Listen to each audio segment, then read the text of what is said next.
Okay, hello. Good afternoon, all of you. We will take the first attendance and then we will see the remaining part of the first chapter revision. So I request all of you just unmute yourself and just give me the presenting. Roll number first, Yes, sir. roll number two,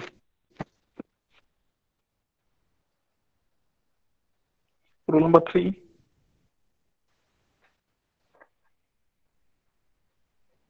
roll number four,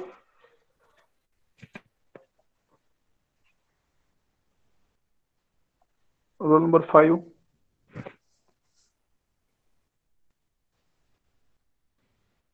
roll number six, Yes, sir. seven,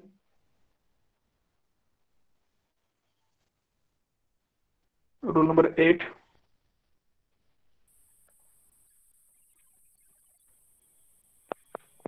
roll number nine, Yes, sir. 10,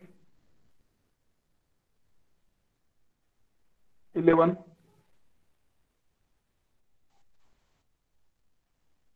12, Yes, sir. 13, 14, 15, 16, Yes, sir. 17, Yes, sir. 18, 19, 20, Yes, sir. 21, Present, sir. 22, Present, sir. 23, 24, 25, 26, Yes, sir. 27, 28, 29, 30, 31, Present. 32, 33, Yes, sir. 34, 35, Yes, sir. 36, 37, Yes, sir. 38, याद नको 39, 40, 41, Yes, sir. 42, Present, sir. 43, Yes, sir. 44, Yes, sir. 45, Yes, sir. 46, 46, 47, 48, 49, 50, Present, sir. 51, 52, 53, Present, sir. 54, Present, sir. 55, Yes, sir. 56, 57, 58, 59, 60, 61, Present, sir. 62, 63, 64, 65, 66, Present, sir. 67, Present, sir. 68, 69, 70,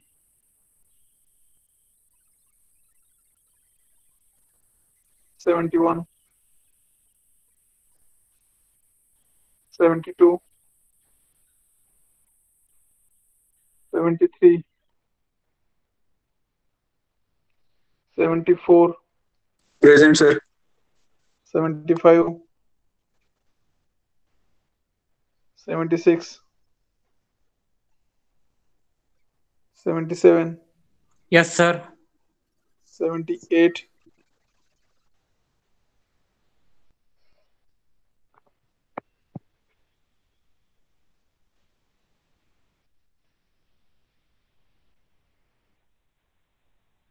'okay'. मी आज एक ग्रुपवरती आपली इलेक्टिव्हची list send केली होती. त्याच्यामध्ये NCM आणि आयएचपी subject मी प्रत्येकाच्या पुढे लिहिलेले आहेत. चुकून कुणाचा आता वेगळा आहे एनसीएम आणि मी चुकून आयएचपी लिहिलाय किंवा असं काही झालं असेल तर आता मला सांगा. मला खाली ऑफिसमध्ये फायनल लिस्ट पाठवायची आहे, जी तुमची आता ऑनलाईन एक्झाम होणार आहे 28 डिसेंबरला. त्यावेळेस तुम्हाला तो पेपर येईल.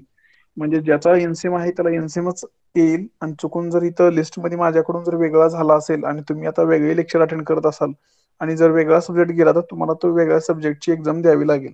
ठीक आहे. तर कोणाचे काही चेंजेस असतील तर मला आत्ताच सांगा इथं की सर माझं असं असं आहे, इलेक्टिव्ह चुकून त्या लिस्टमध्ये वेगळं झालेलं आहे. असं कोणाचे काही चेंजेस आहेत का? मी ग्रुपवरती सकाळीच हा सर माझा आहे. रोल नंबर सांगा. हा 46. 46. तुमचं एनसीएम आहे ना? हा एनसीएम आहे. 46 एनसीएम. ठीक आहे. अजून कोणी आहे का ज्याचे इलेक्टिव्ह चुकलेले आहेत त्या लिस्टमध्ये? ओके ठीक आहे. आता प्रेझेंट घेताना अबसेंट होते आणि आता प्रेझेंट असं कोण आहेत? हा रोल 13. एक मिनिट वळून घेतो. Roll number 3, roll number 2, roll number 7, roll number 4, 21, 5, 59, 46, 49, 13, 28, 32, 47, 56, 62,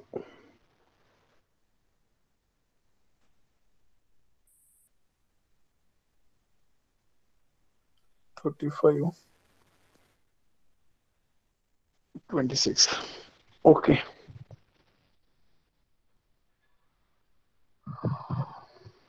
ठीक आहे. अजून कोणी राहिलं आहे का ज्याचा इलेक्टिव्ह लिस्टमध्ये जे मी सकाळी आपल्या ग्रुपवरती सेंड केला आहे फोटो, त्याच्यामधला इलेक्टिव्ह आणि तुमचा जो आहे तो इलेक्टिव्ह त्याच्यामध्ये जर काही चेंज असेल तर आत्ताच मला इथं सांगा.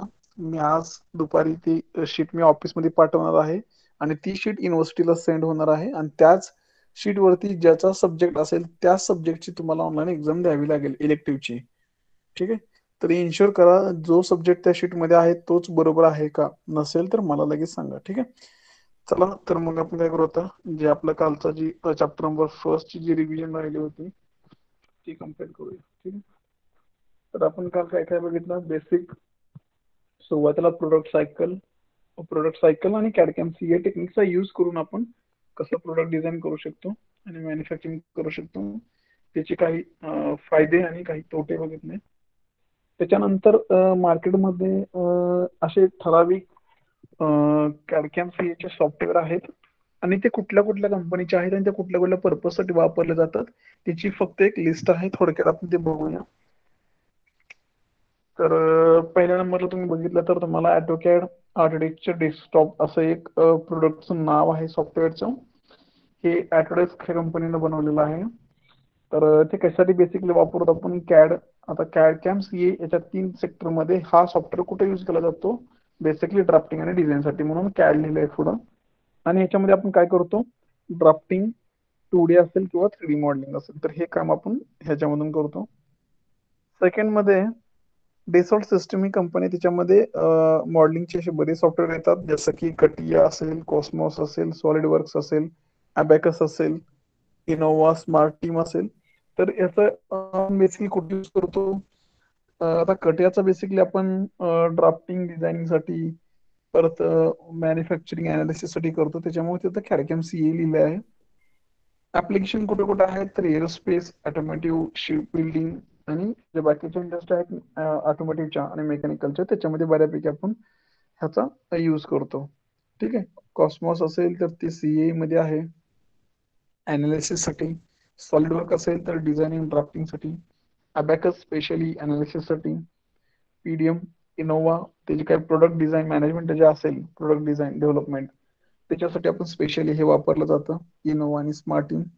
तर हे असे एक्झाम्पल आहे जिथं आपण बघायला गेलं तर हे आपले वेगवेगळे जे काही कॅडकॅम सीईचे सॉफ्टवेअर आहेत त्याचा वेगवेगळ्या कारणासाठी आपण वापर करतो.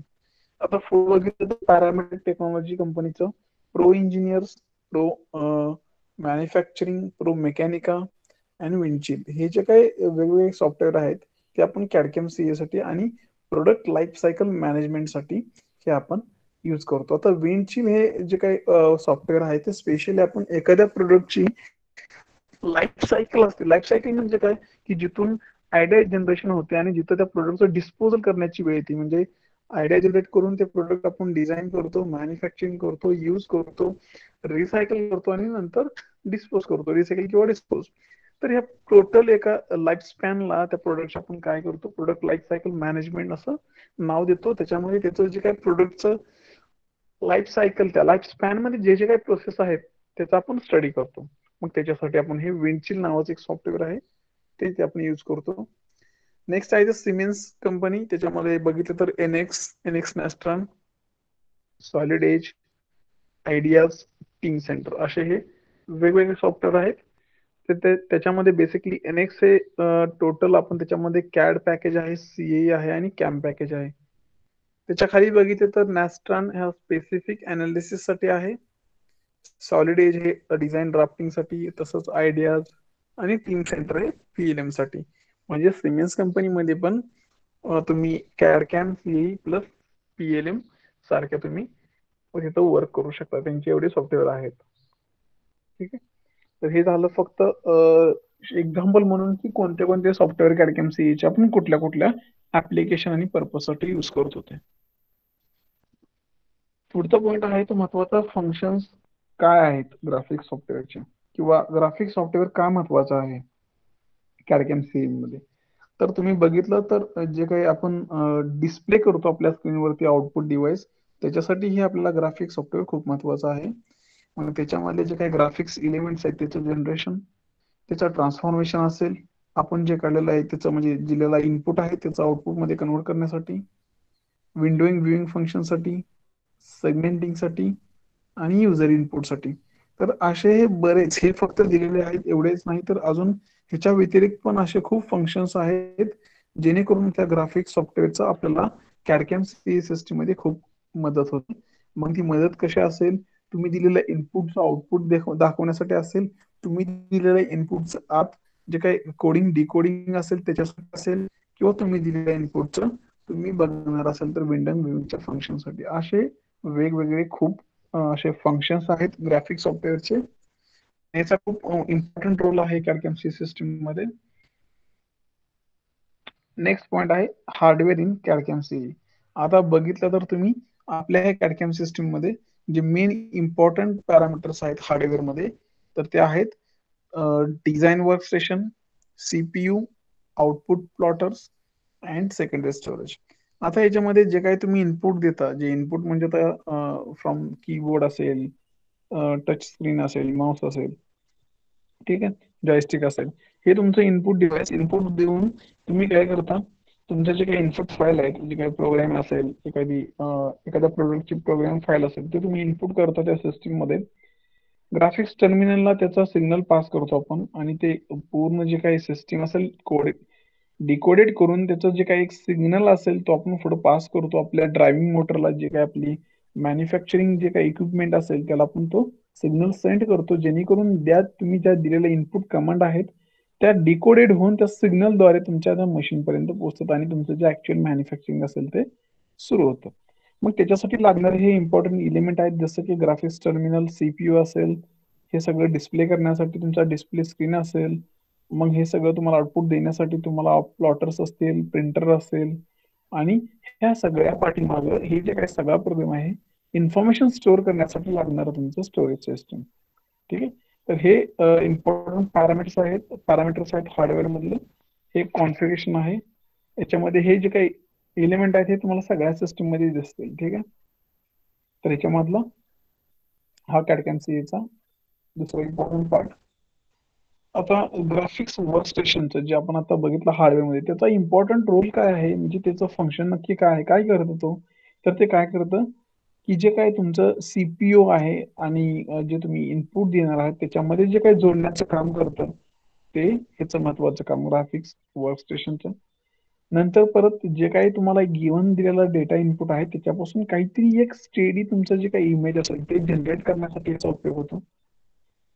जे काही तुम्हाला प्रोव्हाइड केलेलं इन्फॉर्मेशन आहे त्याचे एक डिस्क्रिप्शन, डिजिटल डिस्क्रिप्शन मध्ये एक इमेज तयार करून देतो, आणि ज्या काही सगळ्या कमांड्स आहेत इनपुट मी जसं सांगितलं दिलेल्या कमांड तुम्हाला ते सिग्नल मध्ये ट्रान्सलेट करून देतो.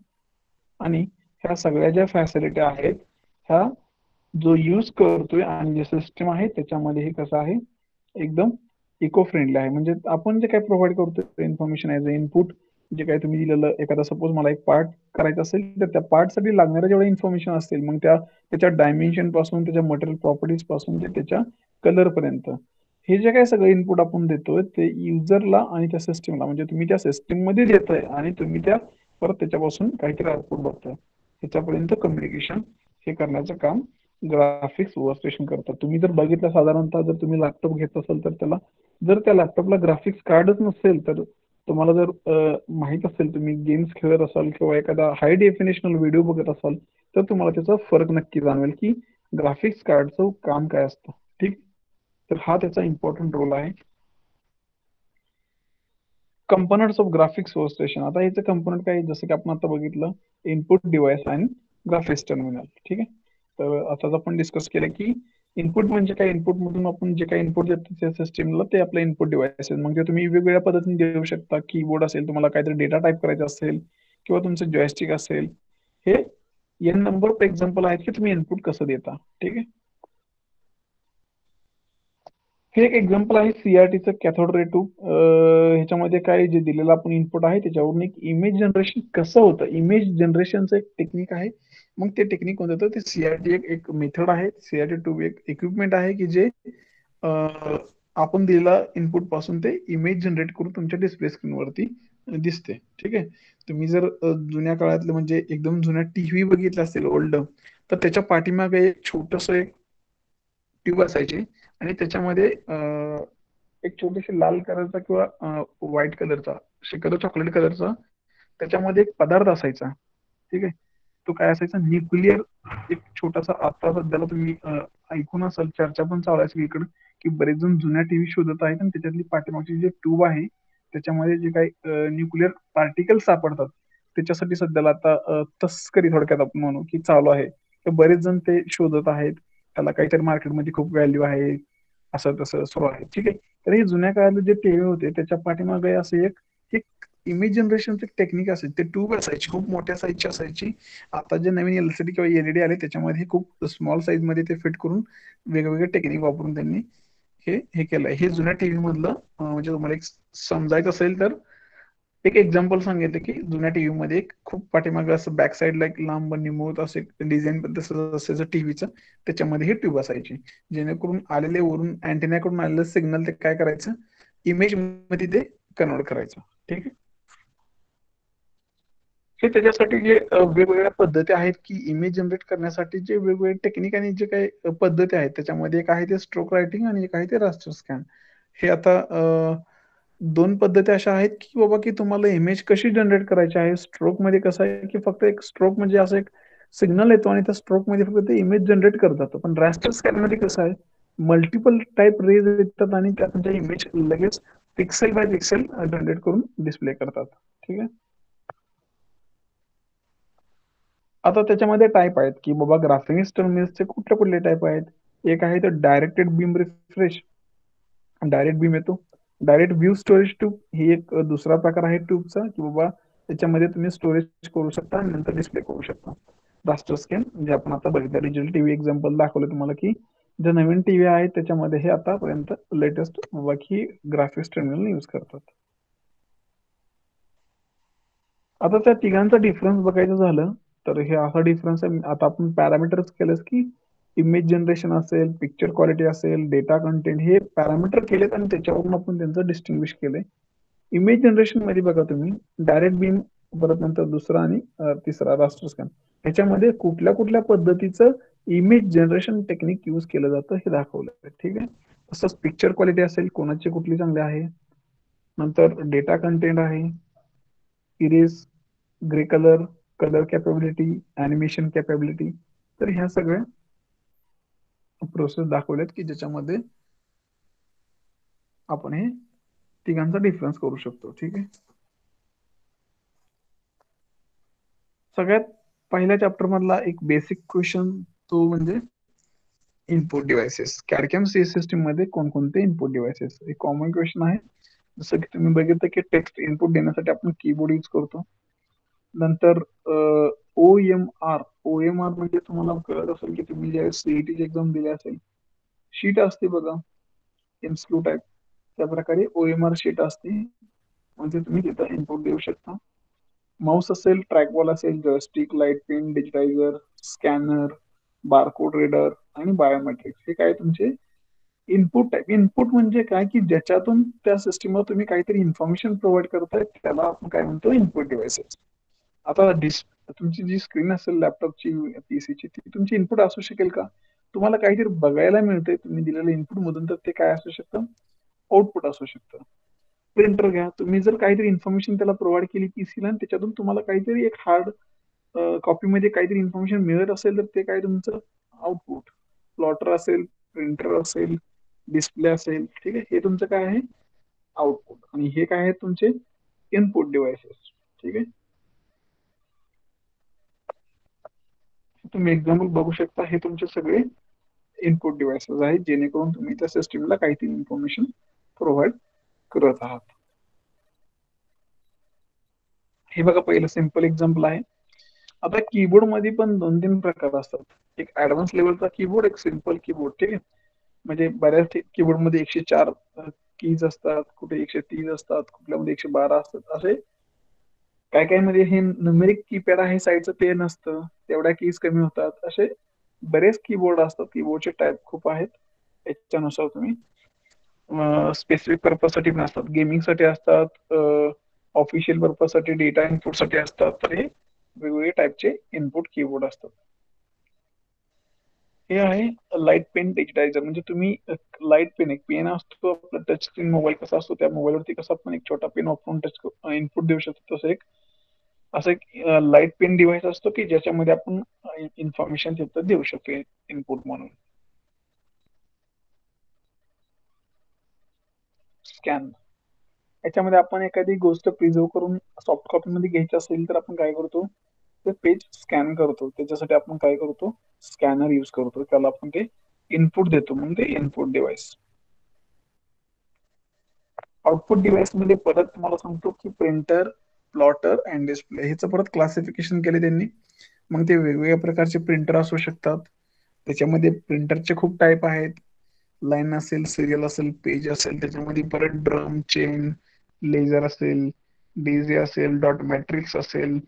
डॉट मॅट्रिक्स बऱ्याच जणांना माहित असेल, त्याचे तुम्ही पेजेस प्रोग्रामिंगला वापरता. साईडला होल असतात बघा दोन्ही साईडला, ते dot matrix pages. Simple pages आपले जे A4 शीटचे. ठीक आहे. तर हे असे प्रिंटरचे टाइप्स असतील. त्याच्यामध्ये बऱ्याच टाईपचे प्रिंटर आहेत. मग प्रिंटर आहे तर प्रिंटरचे सगळेच टाईप ते आउटपुट डिव्हाइस मध्ये आले. नंतर प्लॉटरचे, जे ड्रम प्लॉटर असेल, फ्लॅग ब्लॅक प्लॉटर असेल, जे कंपनीमध्ये मोठमोठ्या साईजचे जे काही ड्रॉइंग शीट असतात त्याच्यावरती त्यांना ते प्रिंटिंग करायचे असतील, त्या ठिकाणी हे टाईपचे प्रिंटर प्लॉटर यूज करतात. किंवा आपल्या कॉलेजमध्ये पण प्लॉटर आहे बघा, मोठ्या मोठ्या साईजचे. आपण A4 साईज पर्यंतच प्रिंट काढू शकतो आपल्या ह्याच्यामध्ये, पण प्लॉटर मध्ये आपण मोठ्या साईजचे पण घेतो. पाहू शकतो.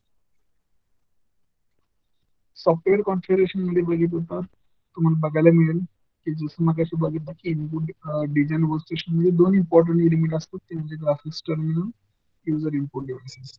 आणि त्याच्यामधून जे काही तुम्ही इन्फॉर्मेशन देतात त्याचं डिकोडिंग करून ते परत त्याचे काही सिग्नल तयार होतात ते काय करतात पुढे तुमच्या ऍप्लिकेशनला पास करतात, जेणेकरून ते ऍप्लिकेशन ते सिग्नल कॅच करून त्याची मुवमेंट करण्यासाठी ते आपल्याला इक्विपमेंटच्या ह्याला ते सिग्नल सेंड करतात. मग ते इक्विपमेंट दिलेल्या इन्स्ट्रक्शन नुसार ते पार्ट मॅन्युफॅक्चरिंग करतात आणि साइड बाय साइड तिचा डेटा पण स्टोरेज करतात. तर हिस्ट्री ऑफ कॅडकॅमसी, आता हे कॅडकॅमसीची हिस्ट्री काय बेसिकली की सुरुवातीच्या काळामध्ये ज्यावेळेस 50-60 मध्ये MIT Massachusetts of institute of technology यांनी काय केलं होतं, ही एक CRT कॅथोड रे ट्यूबचे इन्फ्रास्ट्रक्चर तुम्ही सिंपल एक पिक्चर बनवलं होतं. आणि हे कोणी केलं होतं तर विंड कंपनीच्या कम्प्युटरवाल्यांनी तयार केलं होतं.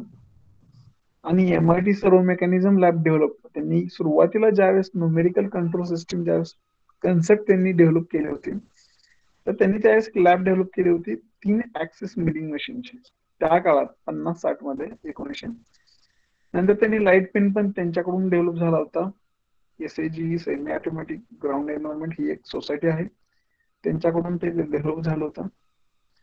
APT ऑटोमेशन प्रोग्रामिंग टूल, जे काय आपलं CNC VNC म्हणजे जे आपण प्रोग्रामिंग सेट करतो तर त्याच्यासाठी जे काय ऑटोमेशन साठी प्रोग्रामिंग टूल लागतात ते त्यांनी त्यावेळेस डेव्हलप केलं होतं. त्याच्यानंतर लेटर वर्ड 60-70 मध्ये कम्प्युटर यायला सुरुवात झाली, त्याच्यावरती रिसर्च व्हायला सुरुवात झाली. मग साधारणतः 1960च्या मध्यंतरी त्यांना कळालं की कॅड एक सिस्टीम असते, कॅड सिस्टीम यायला सुरुवात झाली. मग त्यांनी डायरेक्ट स्टोरेज टू अवेलेबल करून द्यायला सुरुवात झाली. त्याच्यामध्ये त्यांना परत word design was extend beyond drafting, म्हणजे त्याच्यानंतर ते ड्राफ्टिंग करू शकले. त्याच्यामध्ये ड्राफ्टिंग हा एक एलिमेंट ऍड झाला. त्याच्यानंतर त्यांनी त्याला ड्राफ्टिंग मिळाल्यानंतर त्याची फाईल जी सेव्ह करतो आपण त्याच्यामध्ये IGS हा फॉर्मॅट एक आला 1979 मध्ये. परत ग्राफिक्स, कम्प्युटर ग्राफिक्स काय असतं हे त्यांना कळालं, त्याच्यावरती रिसर्च झाला. त्याच्यानंतर मेजर रिसर्च झाला कुठं, कॅडकॅम वरती. आणि कॅडकॅम मध्ये इंटिग्रेशन जे काही सिम सिस्टम आहे, कम्प्युटर इंटिग्रेटेड मॅन्युफॅक्चरिंग, त्याच्यावरती त्यांनी स्टडी केलं. त्याच्यानंतर जे ऍक्च्युली आपण जे काही मॉडेल बनवतो त्याच्यामध्ये जे काही एजेस असतात, शार्प एजेस, कर्वेचेस जे असतात, ड्रॉइंग करताना ज्या डिफिकल्टी येतात त्याच्यामध्ये जे काही कर्वचा जो काही इम्पॉर्टंट रोल असायचा त्याच्यावरती सिंथेटिक आणि सरफेसेस वरती खूप डेव्हलपमेंट झाली. नंतर ह्याच्यामध्ये वेगवेगळ्या प्रकारचे अनालिसिस आले. त्याच्यामध्ये हार्डवेअर सॉफ्टवेअर त्यांच्या फॅसिलिटी त्यांच्या स्पेसिफिकेशन इम्प्रूव्ह करण्यात आला 1990 पर्यंत. नंतर 2000 पर्यंत त्यांनी रिव्हर्स इंजिनिअरिंगची त्याच्यामध्ये कॅपॅसिटी ऍड केली, जेणेकरून आपण जे काही ड्रॉइंग काढतो त्याच्यानंतर आपण त्याच्यामध्ये चेंजेस पण करू शकतो. जे काही किंमत आहे हार्डवेअर सॉफ्टवेअरची, नंतर हळूहळू जसं जसं मार्केटमध्ये कम्प्युटरचं ऍडिशन होत गेलं तसं तशी किंमत कमी होत गेली.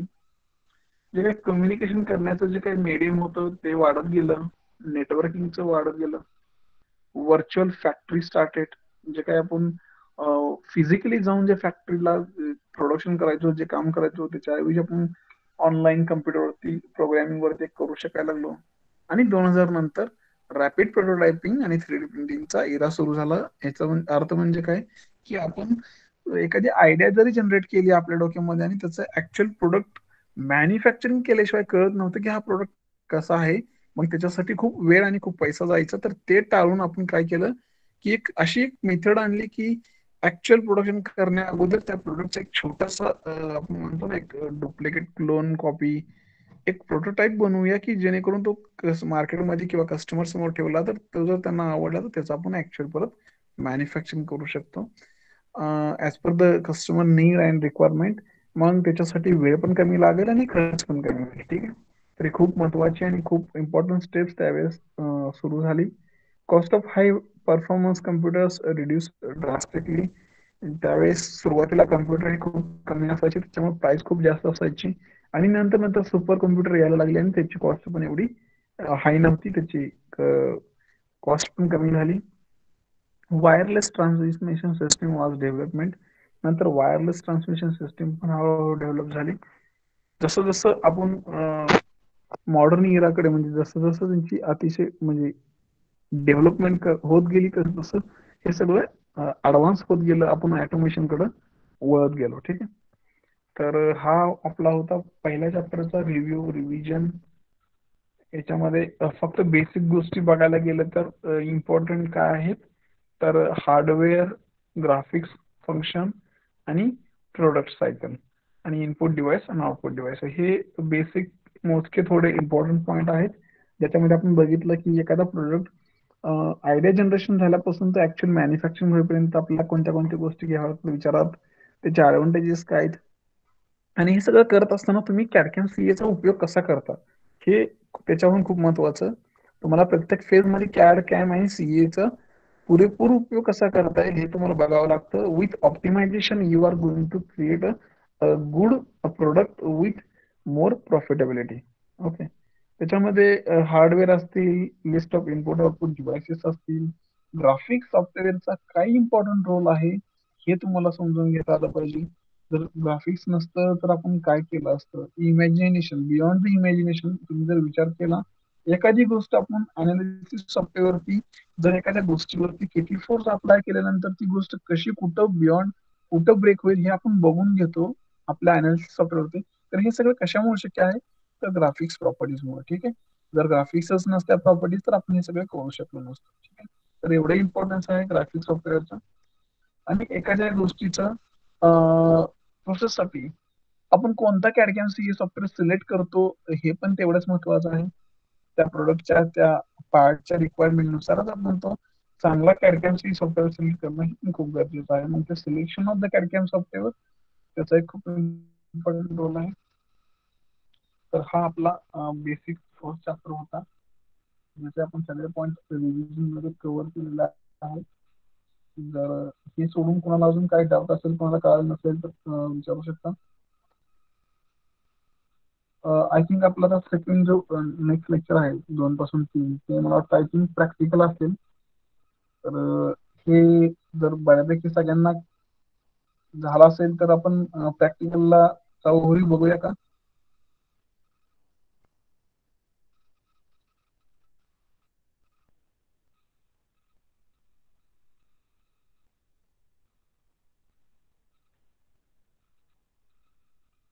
हॅलो. या सर. Yes, sir. फर्स्ट चॅप्टरच्या ह्याच्यामध्ये पॉईंट मध्ये कोणाला डाऊट आहे का, नसेल तर आपण प्रॅक्टिकलचा ओव्हरव्ह्यू बघूया. आपण काय काय बघणार आहोत ते बघूया का. Yes, sir. No problem. Okay, so we will see just overview about our practical session and what we are going to trying to cover in this all the practical session. So one by one we will just see, and then from next practical session onwards we will start the practical number 1, 2, 3. Okay. So right now we will just focus on the overview about the practical session. Just give me 1 minute. I will open that practical sheet.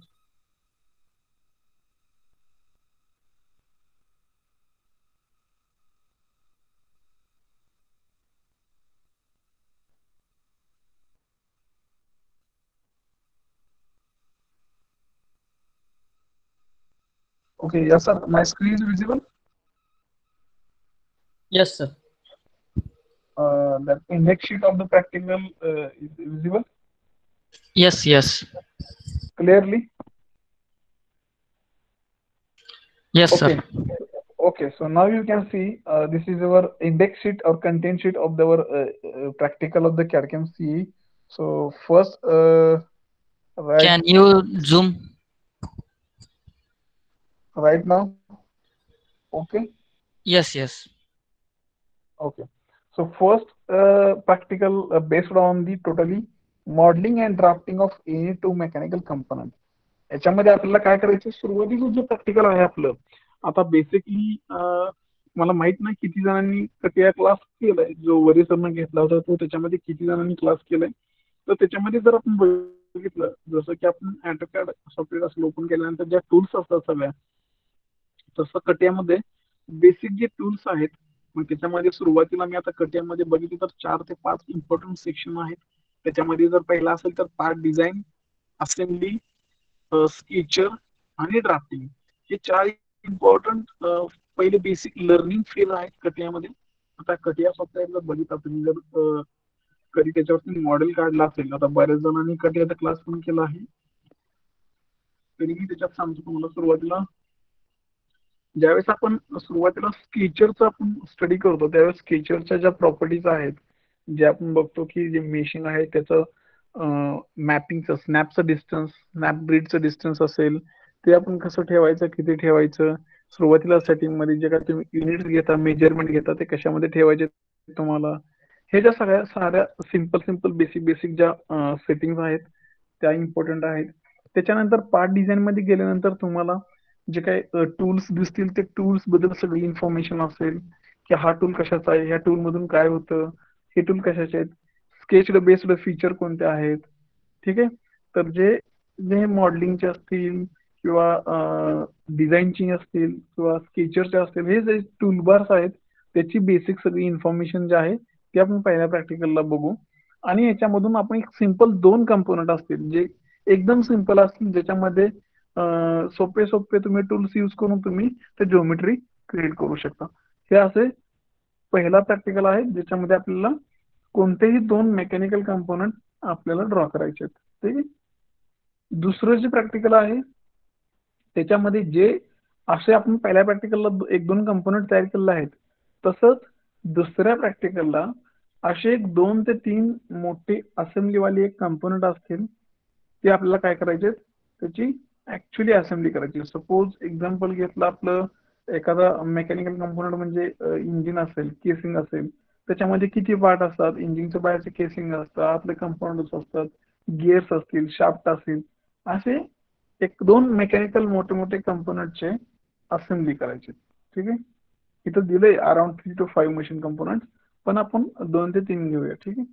तर हे second practical असेल ज्याच्यामध्ये आपल्याला साधे मॉडेलचे assembly करायचे. तिसरं आणि चौथं जे प्रॅक्टिकल आहे, ऑलरेडी आपण चॅप्टर नंबर आय थिंक जो आपला चॅप्टर नंबर 3 आहे FEA, त्याच्यामध्ये आपण प्रॉब्लेम्स बघितले होते, structural analysis and thermal analysis, जे आपण प्रॉब्लेम सॉल्व्ह केले होते. त्याच्यामधून आपण स्ट्रेसच्या, स्ट्रेनच्या व्हॅल्यू कॅल्क्युलेट करत होतो, डिफॉर्मेशन. ठीक आहे. तर सेम जे आपण थेरॉटिकल कॅल्क्युलेशन करून व्हॅल्यू कॅल्क्युलेट करत होतो त्याच व्हॅल्यू आपल्याला व्हॅलिडेट करायच्या आहेत. आणि त्या कुठे करायच्या आहेत, आता सपोज एखादा प्रॉब्लेम दिला होता मी तुम्हाला 2 स्टेप्ड बारचा किंवा 3 स्टेप्ड बारचा, मग तो 1 एंड फिक्स्ड होता आणि अदर एंडला आपण काहीतरी त्याला फोर्स अप्लाय केला होता, बरोबर. आणि मग त्याच्यामध्ये आपण काय करायचो की जे मधल्या बाजूच्या आहेत, म्हणजे एका साईडला आपण फोर्स अप्लाय केलाय 1 एंडला फिक्स केलाय, तर जे मिडल इलेमेंटचा आपण जे काही डिस्प्लेसमेंट काय कॅल्क्युलेट करत होतो आणि त्याच्यावरून स्ट्रेस आणि स्ट्रेन, त्या व्हॅल्यू ज्या आपल्या हँड मॅन्युअल कॅल्क्युलेशन ज्या व्हॅल्यू आल्यात त्याच व्हॅल्यू हे सगळ्या प्रॉपर्टीज मी ANSYS सॉफ्टवेअरमध्ये वापरून प्रॉब्लेम सॉल्व्ह करणार आहे. आणि त्याच्या व्हॅल्यू आलेल्या आणि माझ्या ऍक्च्युअल मॅन्युअली आलेल्या त्याच्यामध्ये किती पर्सेंटेज एरर आहे त्याचं आपल्याला व्हॅलिडेशन करायचं आहे, त्याचं आपल्याला कम्पॅरिझन करायचं आहे. म्हणजे आपण ज्या प्रॉब्लेम नोटबुक मध्ये सोडवले तेच प्रॉब्लेम आपण ANSYS सॉफ्टवेअर वापरून आपण तिथं सॉल्व्ह करणार. आणि आपल्याला एवढा फरक जाणवून येईल की आपण जे एखादं मॉडेल असं डोक्यामध्ये विचार करून ड्रॉ करतो, त्याच्यावरती आपण ठराविक लोड अप्लाय करतो, ठराविक प्रॉपर्टीज देतो त्याला मटेरियलला, ठराविक यंग्स मॉड्युलसच्या व्हॅल्यू देतो, पॉइझन रेशो देतो, आणि आपण म्हणतो की हा ठीक आहे एवढा लोड दिला की ह्या लोड नंतर हा इलिमेंट ब्रेक होणार. हे आपलं थेरॉटिकल नॉलेज झालं. पण ऍक्च्युली असं होत नसतं 100% की बाबा आपण एखादी गोष्ट ऑन पेपर डिझाईन करतो, ऑन पेपर त्याच्याबद्दल जे डिस्कस करतो आणि ऍक्च्युअल एखादी गोष्ट मॅन्युफॅक्चर करून झाली आणि त्याच्यावरती रिअल मध्ये एखादा एक्सपेरिमेंट करून बघितलं तर त्याचे रिझल्ट वेगळे येतात. आता जसं की एखादी मॅन्युफॅक्चरिंग इंडस्ट्री असेल कारची, तर ती कार डिझाईन करते, सॉफ्टवेअरवरती सिम्युलेशन करते आणि इम्पॅक्ट हे करते.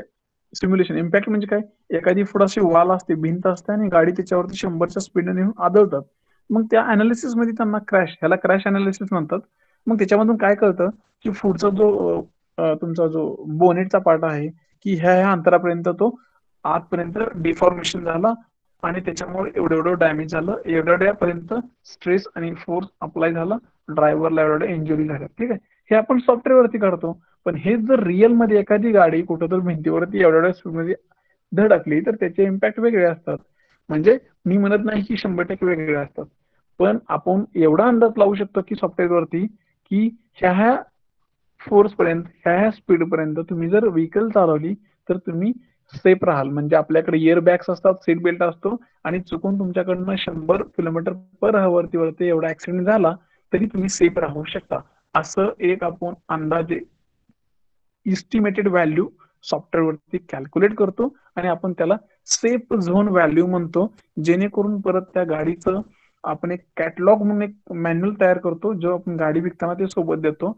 मग त्याच्यामध्ये आपण काय करतो की मॅक्झिमम सेफ्टी व्हॅल्यू आपण ही त्या सॉफ्टवेअर मधून आलेली टाकतो, जेणेकरून जो कोण गाडी चालवणार असेल तो त्या लिमिट पर्यंत जाणार नाही आणि चुकून गेलाच तरी तो सेफ राहील. ह्या संदर्भात आपण त्याच्यासाठी आपण एक व्हॅलिडेशन आणि कम्पॅरिझन करतो. ठीक आहे, तर हे दोन्ही प्रॅक्टिकल जे काही स्ट्रक्चरल अनालिसिस असेल किंवा थर्मल अनालिसिस असेल, या दोन्ही प्रॅक्टिकलचा आपण ANSYS या सॉफ्टवेअर वरती त्याचा आपण प्रॉब्लेम सॉल्व्ह करून बघणार आहोत.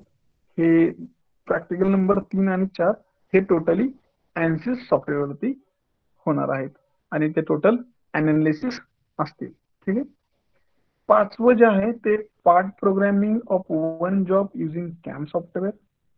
नसेल तर programming and manufacturing of one job on CNC lathe और CNC milling machine.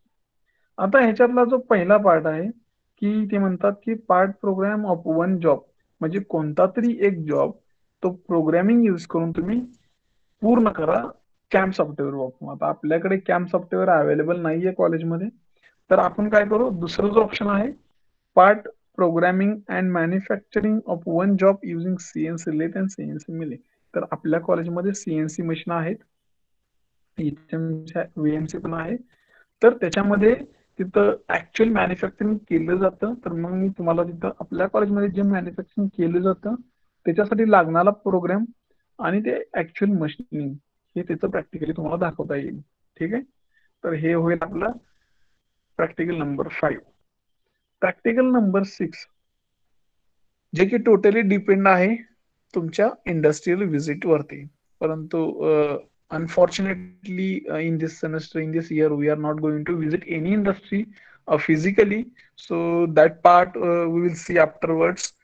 We will get support opportunity from the industry, so we will take a visit on online mode. Okay, means visit means just someone webinar type. We will take one webinar from the outside and we will write one short report on that industry. Okay, and in this experiment number 6 we require just one page report regarding that industry only. Okay, म्हणजे तुम्हाला त्याच्यावरती फक्त एक 1 page report लिहायचा. Suppose तुम्ही एखाद्या कंपनीला visit केली असती तर तुम्ही तिथून काय काय समजून आला, तुम्हाला तुमचं अंडरस्टँडिंग काय काय झालं, ते तुम्हाला फक्त 1 पेज रिपोर्ट मध्ये तिथं लिहायचं आहे. ठीक आहे, म्हणजे समजा तुम्ही एखाद्या CNC सेंटरला जर व्हिजिट दिली तर तुम्ही तिथं कोणत्या कोणत्या टाईपच्या CNC बघितल्या, त्यांचं प्रोडक्ट काय आहे, त्याचं कॉस्ट किती आहे, त्यांचा टर्नओव्हर किती आहे, अशा थोड्या बेसिक मटेरियल कोणते आहेत हे त्या रिपोर्ट मध्ये फक्त तुम्हाला मेन्शन करायचं. आणि जो शेवटचा आहे तो कंटेंट बियॉन्ड सिलेबस एक्सपेरिमेंट, म्हणजे जे आपल्या ह्याच्यामध्ये नाहीये ते आपण बघणार आहोत. ठीक आहे, तर आता याच्यामध्ये आतमध्ये आपण काय काय बघणार आहोत तर ते तुम्हाला इन डिटेल दाखवतो.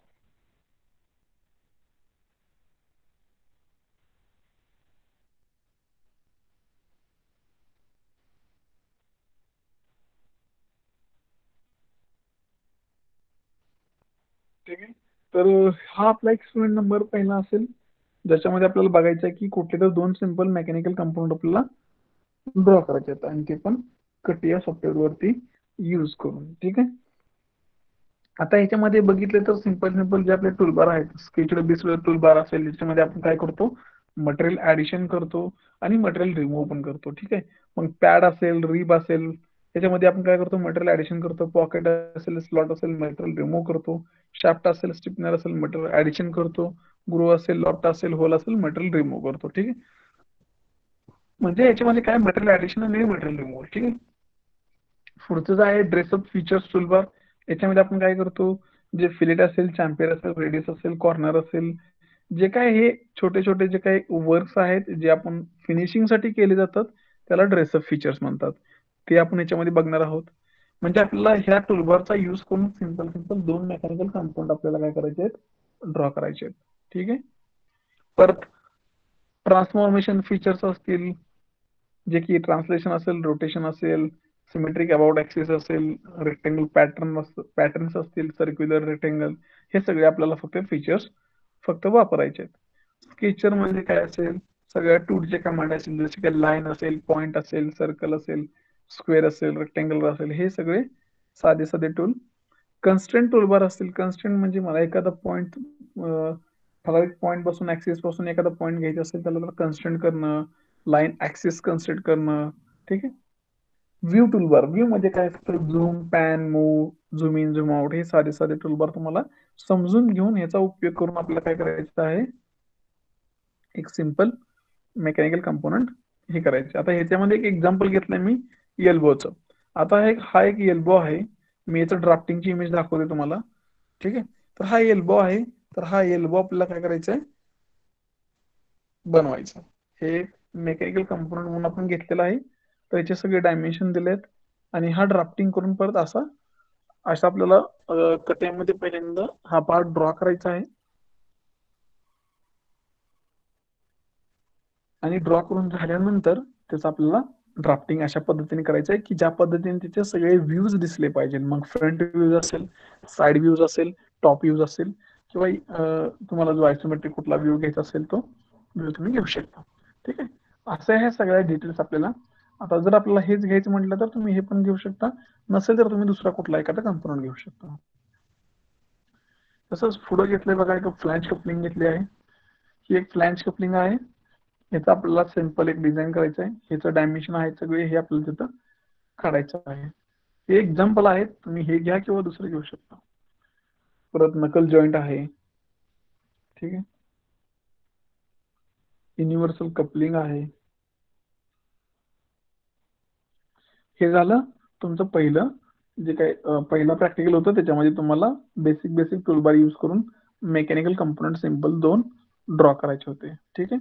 तर आता दुसऱ्या एक्सपेरिमेंट मध्ये काय आहे की तुम्हाला असेंब्ली करायची. आता असेंब्लीसाठी कुठले कुठले टूलबार आहेत, कन्स्ट्रेंट टूलबार. मग त्याच्यामध्ये असेंब्लीसाठी लागणारे सगळ्या त्याच्यामध्ये टूलबार आहेत. म्हणजे जसं की तुम्हाला एखादा ऍक्सिस दुसऱ्या ऍक्सिस बरोबर पॅरल करायचा आहे, परपेंडिक्युलर करायचा आहे, एखादा सरफेस दुसऱ्या सरफेस वरून अटॅच करायचा आहे, कॉन्टॅक्ट टू कॉन्टॅक्ट कन्स्ट्रेंट असेल. ठीक आहे. तर ऑफसेट असेल, अँगल असेल, हे सगळ्या तुम्हाला गोष्टी कन्स्ट्रेंट टूलबार मध्ये भेटतील, असेंब्ली टूलबार मध्ये. नंतर अपडेट म्हणजे काय, तुम्ही एखादी गोष्ट अप्लाय केली आणि ती जर तिथं स्क्रीनवरती दिसत नसेल, फक्त तिथं लाईन दिसते 2 पॉईंट मधून, अपडेटवरती क्लिक केलं तर ती गोष्ट अपडेट होऊन जाते. कंपास म्हणजे काय की कुठल्याही सॉफ्टवेअरच्या उजव्या साईडला कोपऱ्यामध्ये एक XYZ ऍक्सिस सारखा एक कंपास म्हणजे चिन्ह असतं, त्याला कंपास म्हणतात.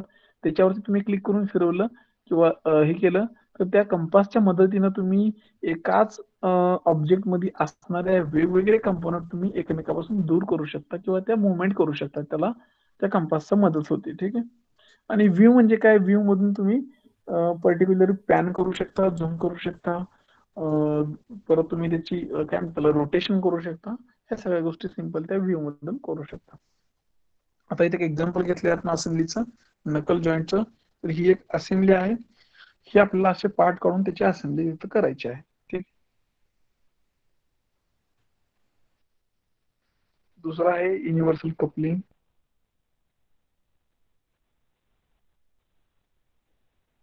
Oldham coupling. हे फक्त एक्झाम्पल दिले, तुम्ही असंच केलं पाहिजे असं काही नाही. तुम्ही कोणतेही कंपोनंट घ्या आणि त्याची असेंब्ली करून दाखवा, नो प्रॉब्लेम. आता जे तिसरं प्रॅक्टिकल आहे त्याच्यामध्ये हे टोटली आपला चॅप्टर नंबर 3 वरती बेस्ड आहे. याच्यामध्ये 2 अनालिसिस बघणार आपण, स्ट्रक्चर आणि थर्मल अनालिसिस. आता याच्यामध्ये स्ट्रक्चर अनालिसिस मध्ये आपण काय करणार, जे स्ट्रक्चर टाईपचे जे आपण 1D 2D 1 डायमेन्शनल 2 स्टेप असेल, 3 स्टेप असेल, हे प्रॉब्लेम आपण बघितले होते. तसाच एक प्रॉब्लेम तुम्हाला दाखवतो. आता सिंपल 1 स्टेप आहे. टायटल आहे त्याचं वन डायमेन्शनल बार एलिमेंट आणि आपल्याला हे ANSYS मधून सोडवायचं आहे. आता ह्याचं स्टेटमेंट काय आहे प्रॉब्लेमचं, की एक सिंपल बार आहे आणि त्याच्यामधून आपल्याला काय काढायचं आहे, displacement, stress and reaction forces. ठीक आहे. मग त्यांनी त्याच्या व्हॅल्यू दिलेत. क्रॉस सेक्शन एरिया किती आहे, यंग्स मॉड्युलसची व्हॅल्यू किती आहे, त्याचं डिस्टन्स किती आहे, फोर्स किती अप्लाय केलाय, आणि याच्यावरून आपल्याला कॅल्क्युलेशन करून व्हॅल्यू काढायचे. तर तुम्ही बाय मॅन्युअली जर काढले तर आपला फॉर्म्युला माहिती आहे. आपण सुरुवातीला काय करतो, स्टिफनेस मॅट्रिक्स फॉर्म करतो, त्याच्यानंतर ग्लोबल स्टिफनेस मॅट्रिक्स फॉर्म करतो. मग आपल्या ग्लोबल स्टिफनेस फॉर्म वरून जे इक्वेशन आहे आपलं KU is equal to DF, त्याच्यावरून आपण काय करतो, सुरुवातीला आपण U1 म्हणजे काय डिस्प्लेसमेंट असेल त्याच्या व्हॅल्यू काढल्यानंतर स्ट्रेन काढतो, स्ट्रेन काढल्यानंतर स्ट्रेस काढतो. ह्या सगळ्या व्हॅल्यू आपण कॅल्क्युलेट करू शकतो, पण सॉफ्टवेअर मधून आलेल्या व्हॅल्यू आणि आपल्या व्हॅल्यू ह्याच्यासाठी आपण हे करतोय. मग याच्यामध्ये ANSYS ची जी प्रोसेस आहे सॉफ्टवेअरची, ती प्रोसेस पण दिली. पहिल्यांदा प्री प्रोसेसर मध्ये जायचं, त्याच्यामध्ये ऍड ऑप्शन असतो, त्याच्यामधून मटेरियल ऍड करायचं, हे सगळ्या प्रॉपर्टीज ऍड करून मॉडेल तिथं ऍक्च्युली ANSYS मध्ये ड्रॉ करायचं. ड्रॉ केल्यानंतर परत त्याच्यावरती तुम्ही लोडिंग कंडिशन अप्लाय करायच्या. ठीक आहे, जे तुम्हाला अप्लाय करायचं आहे. हे सगळं झाल्यानंतर तुम्हाला परत सोल्युशन मध्ये जायचं, सोल्युशन मध्ये सॉल्व्ह करायचं. तुम्हाला सॉल्व्ह केल्यानंतर बाय डिफॉल्ट स्क्रीनवरती डाव्या साईडला तुम्हाला जे पाहिजे ते पॅरामीटरच्या व्हॅल्यू तुम्हाला तिथं भेटून जातील. ठीक आहे. मग स्ट्रेस असेल, स्ट्रेन असेल, डिस्प्लेसमेंट असेल, ह्या सगळ्या नोट डाऊन करून घ्यायच्या आपल्या नोटबुक मध्ये व्हॅल्यू, आणि नंतर आपण कम्पॅरिझन करायचं. ठीक आहे. तर हा पहिला प्रॉब्लेम स्ट्रक्चरल मधला सिंपल वन स्टेप एलिमेंटचा. हा दुसरा आहे तो टेपर मध्ये आहे. ठीक आहे. असंच एक्झाम्पल आहेत, सिंपल इथं 2 आहेत बार, त्याची प्रोसेस हे तुम्हाला सगळं बघूनच करायचं आहे, म्हणजे काय प्रोसेस दिलेत ते. तिसरा प्रॉब्लेम, एक प्लेट आहे, प्लेटला सेंटरला होल आहे, दोन्ही साईडला त्यांनी युनिफॉर्म फोर्स अप्लाय केलाय 10 किलो न्यूटन. ठीक आहे. क्रॉस सेक्शन दिलाय, थिकनेस 10 mm आहे, 80/50 ची प्लेट आहे. तर याच्यावरती काय व्हॅल्यू येतील. ठीक आहे. तर त्याच्यासाठी ही प्रोसेस, तिचे रिझल्ट इथं खाली आल्यानंतर तुमचे जे थेरॉटिकल रिझल्ट आहे, इथं कॉलम आहे बघा, पहिला थेरॉटिकल आणि दुसरा ANSYS. मग थेरॉटिकल मध्ये तुमचा किती आला मॅक्झिमम स्ट्रेस, मिनिमम किती आला, आणि ANSYS मध्ये किती आला, त्याच्यावरून परत आपण डिस्कशन ठेवायचं. ठीक आहे. म्हणजे कळतं की तुमचं जे काय थेरॉटिकल कॅल्क्युलेशन आहे आणि ऍक्च्युअल प्रॅक्टिकल अनालिसिस आहे, ह्याच्यामध्ये किती डिफरन्स आहे. मग आपण पर्सेंटेज एरर कॅल्क्युलेशन करू शकतो. चौथा आहे तो थर्मल अनालिसिस. सेम परत तसंच याच्यामध्ये प्रॉब्लेम असतील, ह्याच्यामधून तुम्हाला काय करावं लागेल, टेम्परेचर फाइंड आउट करता येईल. हे झालं थेरॉटिकल, आणि तुम्हाला परत ANSYS काढावं लागेल. तसंच दुसरं एक्झाम्पल, त्याच्यामध्ये 2-3 एक्झाम्पल आहेत. ठीक आहे. त्याच्यामध्ये 2च आहेत आणि स्ट्रक्चरमध्ये 3 होते, तर कुठले तर 2 सोडवायचे आणि त्याचा आन्सर परत कम्पॅरिझन करायचं. 5वा आहे तो प्रोग्रामिंग. याच्यामध्ये G कोड दिलेत, M कोड दिलेत, आणि एक सिंपल प्रोग्राम घेतलाय जो सिनियर्स आहे, तो सॉल्व्ह केलेला आहे, आणि त्याची फिगर पण इथे खाली आहे. हा प्रोग्राम आहे ऍक्च्युअली डायग्राम, ह्याच्यावरून तो प्रोग्राम लिहिलेला आहे, सोल्युशन दिलेलं आहे. असं तुम्हाला एखादा प्रॉब्लेम दिला जाईल, तुम्ही त्याचं सोल्युशन देऊन परत त्याचं राईटअप लिहायचंय. 6वा तो आहे तो इंडस्ट्रियल व्हिजिटला, त्याच्यावरती बेस आहे. आपण तुम्हाला ऑनलाईन दाखवलं जाईल एखाद्या इंडस्ट्रीचं, तुम्ही त्याच्यावरती लिहायचं. कसा लिहायचा report, name of the company, layout काढायचा त्या कंपनीचा, प्रोडक्ट काय काय आहेत त्या कंपनीचे, टर्नओव्हर किती आहे, list of machine with specification and use, तिथं कोणत्या कोणत्या मशीन्स आहेत त्याची लिस्ट काढायची, त्यांची स्पेसिफिकेशन काय काय आहेत, आणि त्याचा यूज कशासाठी करतात, आणि व्हिजिटचा आउटकम काय, तुम्हाला काय भेटलं त्या व्हिजिट मधून. ठीक आहे. तर हे असं एक छोटस रिपोर्ट लिहायचं तुम्हाला. आणि शेवटचं म्हणजे कंटेंट बियॉन्ड एक्सपेरिमेंट, जे आपण ह्याच्यामध्ये प्रॅक्टिकलमध्ये घेतलं नाही ते सोडून एक्स्ट्रा. आता जर ह्याच्यामध्ये बघितलं तर सरफेस डिझाईन आणि वायर फ्रेम, मग ह्याच्यामध्ये सरफेस डिझाईन कसे करायचे वायर फ्रेमचा वापर करून, तर पहिला आहे त्यामध्ये एक्सट्रूड. आता हे बघा, एक शीट मेटल सारखा एक पार्ट तयार केलाय एक्सट्रूड यूज करून, तर तो कसा करायचा तर ते बघू आपण. रिव्हॉल्व कसं करायचं तर हे आहे. स्पेअर असेल तर ते कसं,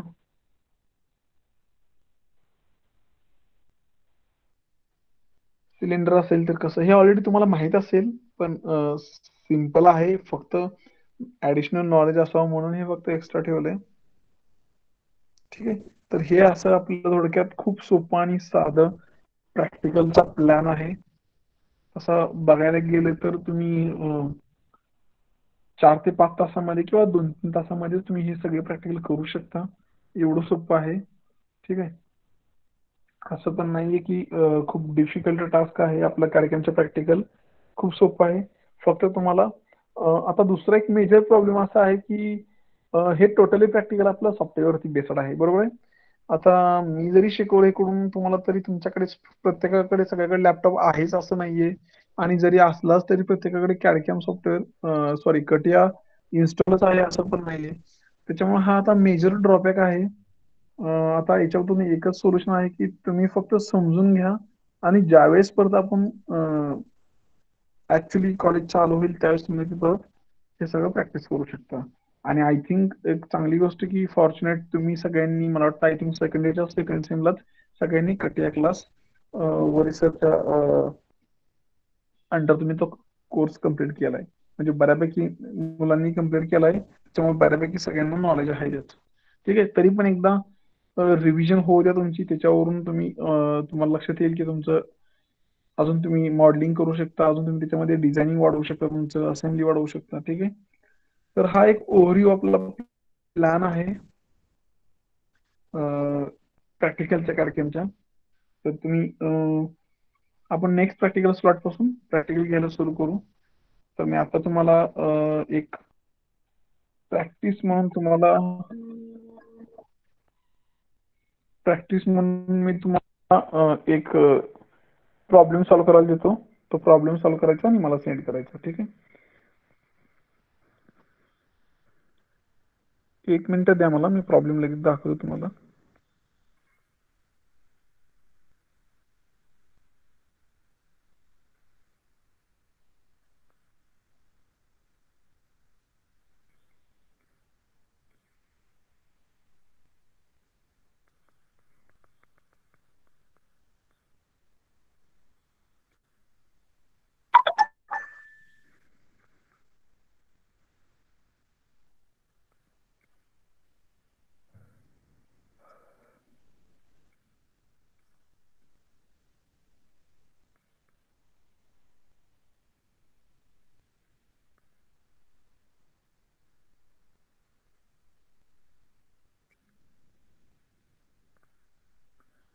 Okay, all of you, I will just give one problem. Just write down a triangle. Everyone, write down one simple problem. A triangle ABC, a triangle ABC with coordinates. सगळ्यांनी प्रॉब्लेम लिहून घ्या. मी मुद्दाम तुम्हाला प्रॉब्लेमची image दाखवत नाही, कारण की बरीच जण इनएक्टिव्ह आहेत, फक्त बघतात आणि दुसरी काहीतरी कामं करत बसतात. सगळ्यांना रिक्वेस्ट आहे, मी प्रॉब्लेम ओरली सांगत आहे, प्रॉब्लेम राईट करून घ्या आणि त्याचं सोल्युशन मला परत PDF मध्ये करून मेलवरती सेंड करा. ठीक आहे, ऑलरेडी याच्यावरती डिस्कशन खूप झालेलं आहे. जे काय टास्क दिलेला जातो त्याचं तुम्ही जर सोल्युशन दिलं तर तुम्हाला त्याचे परत उपयोग, तुमचा टर्मवर्क असेल, ज्या काही गोष्टी असतील त्याच्यासाठी तुम्हाला तो हेल्पफुल होईल. ठीक आहे, write down a problem. A triangle ABC with coordinates A having 3,5, point B having 3,8 and point C having 7,5. परत एकदा सांगतो, a triangle ABC with coordinates A 3,5, B 3,8 and C 7,5. ठीक आहे. तर हा एक ट्रायंगल आहे, त्याचे एबीसी पॉइंट सांगितले मी. तर याचं काय आहे की ह्या प्रॉब्लेम मध्ये काय करायचंय तुम्हाला, सुरुवातीला हा ABC triangle translate by, write down जे काही सांगितलं तुम्हाला, triangle ABC with coordinates ABC by translate by 7 units in X direction, 7 units in x direction and 5 units in y direction. Translate by 7 units in x direction and 5 units in y direction. ठीक आहे. पहिल्यांदा triangle ABC तुम्हाला translate करायचं आहे 7 units in X direction, 5 units in Y direction, and then rotate anti-clockwise, rotate anti-clockwise 70 degrees, rotate anti-clockwise 70 degrees at point A, at point A. ठीक आहे. Problem कळाला सगळ्यांना. ट्रायंगल एबीसी होता, त्याचे कोऑर्डिनेट सांगितले ए 3,5, बी 3,8, सी 7,5. परत त्याला ट्रान्सलेट केलं, एक्स डायरेक्शनला 7, वाय डायरेक्शनला 5, आणि नंतर काय केलं, रोटेट केलं कुठं, ए पॉइंटला किती, 70 डिग्री, किती, अँटी क्लॉकवाईज. ठीक आहे. तर मला ह्याचं तुम्ही काय करायचं, सोल्युशन चालू करा सोडवायला. प्रॉब्लेम लगेच आता सॉल्व्ह झाला की पीडीएफ फाईल करायची आणि मला लगेच मेल करायची. ठीक आहे. Start the solving. सोपा प्रॉब्लेम आहे. ट्रान्सलेशन आणि रोटेशन दोन ट्रान्सफॉर्मेशनच्या मेथड आहे त्याच्यामध्ये. कोणाला काय प्रॉब्लेम असेल तर लगेच इथं चॅट बॉक्स मध्ये टाकू शकता.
Okay, very nice, Aftab. I got mail from the Aftab right now. Others also, please do it on fast.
Okay, yeah, sir. Please stop the recording. We'll stop here after solving